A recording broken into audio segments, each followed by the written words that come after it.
بسم اللہ الرحمن الرحیم۔ اہل سنت عالم دین کا جملہ ہے۔ ابن ابی الحدید معتزلی بہت بڑے عالم اہل سنت، شرح نہج البلاغہ لکھی، بڑا خوبصورت انہوں نے تجزیہ کیا، اور اصل تجزیہ تو ان کے استاد بزرگوار کا تھا جو انہوں نے کتاب میں نقل کیا ہے۔ کیا تجزیہ کیا کہ مجھے سمجھ نہیں آتی بات،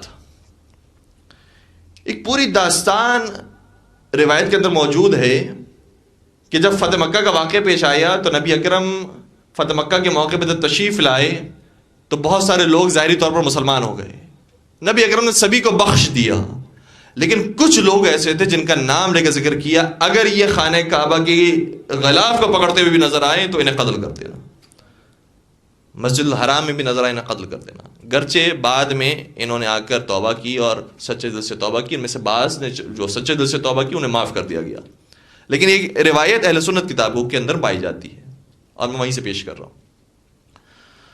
ان میں سے ایک شخص وہ تھا جس کا نام ہے حبار بن اسود۔ اس نے کیا کیا تھا؟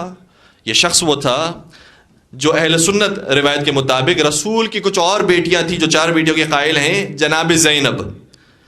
جب نبی اکرم مکہ سے مدینہ تشریف لے آئے تو جناب زینب مکہ میں موجود تھی، ان کے لیے سواری بھجوائی گئی، جناب زینب اس پر سوار ہوئی، مکہ سے مدینہ تشریف لا رہی تھی، دن کا وقت تھا، روز روشن تھا۔ قریش والوں نے کہا رسول اللہ تو ہمارے ہاتھوں سے چلے گئے، محمد تو ہمارے ہاتھوں سے فرار کر گئے، لیکن ہم محمد کی بیٹیوں کو نہیں چھوڑیں گے اور اپنی بے حرمتی برداشت نہیں کریں گے کہ یہ دن دہاڑے ہمارے سامنے سے گزر جائے، لہذا ان کا راستہ روکو۔ کچھ گھوڑ سوار کو بھجوایا جس میں سے حبار بن اسود سب سے آگے تھا۔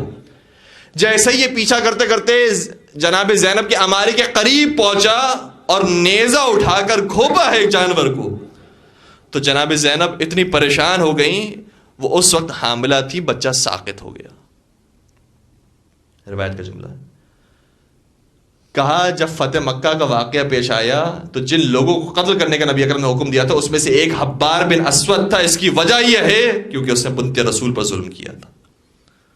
کہ یہ واقعہ میں نے روایت میں پڑھا، اپنے استاد کے سامنے تلاوت کی، قرأت کی، کیونکہ زمانے میں طریقہ یہ ہوتا تھا کہ استاد کے سامنے اس کو پڑھا جاتا تھا، لیکن میرے ذہن میں اچانک سوال آیا، اگر یہ بنت رسول ہے اور نبی فرماتے ہیں کہ اگر یہ غلاف کعبہ کو بھی پکڑا ہوا دکھائی دے تب بھی انہیں قتل کر دو، تو دوسرا سوال میرے ذہن میں یہ آتا ہے کہ اگر فاطمہ زہرا کے قاتلوں کے سامنے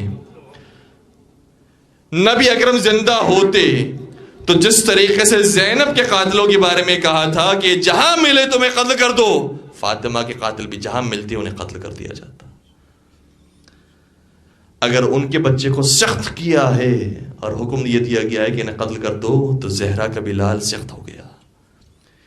1/7 سادات شہید ہو گئی ہیں اس سخت ہونے سے، نسل سادات 1/7 1/3 حصہ ختم ہو گیا جناب محسن کی شہادت سے۔ کہ نبی اکرم اگر ہوتے اس وقت زندہ ہوتے تو انہیں بھی قتل کرنے کا حکم دیتے۔